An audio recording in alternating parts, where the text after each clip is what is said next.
বাড়ি ভাঙতে এলেই ঘটত বিপদ, অবশেষে মাটির নিচ থেকে উঠলেন দেবী।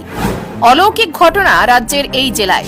কখনো কখনো আমাদের চারপাশে এমন কিছু ঘটনা ঘটে যেগুলি রীতিমতো অবাক করে দেয় প্রত্যেককেই।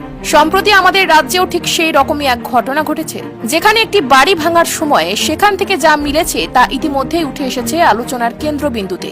এই প্রসঙ্গে প্রাপ্ত তথ্য অনুযায়ী জানা গিয়েছে যে গত বুধবার বীরভূমের বোলপুরের রথতলা এলাকায় একটি পুরনো বাড়ি ভাঙার সময়ে পাওয়া যায় একটি কালী মূর্তি।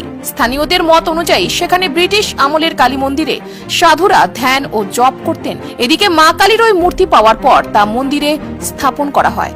সমগ্র বিষয়টির পরিপ্রেক্ষিতে অবাক হয়েছেন সংশ্লিষ্ট এলাকার সকলেই। সবথেকে উল্লেখযোগ্য বিষয় হলো ওই মূর্তিটির সন্ধান পাওয়ার পর বেশ কিছু অলৌকিক ঘটনার বিষয়ও সামনে এসেছে। এই প্রসঙ্গে স্থানীয় বাসিন্দা দেবব্রত দুবে জানিয়েছেন যে সবাই জানতো এখানে মায়ের মন্দির আছে এবং বিশেষ কিছু রয়েছে।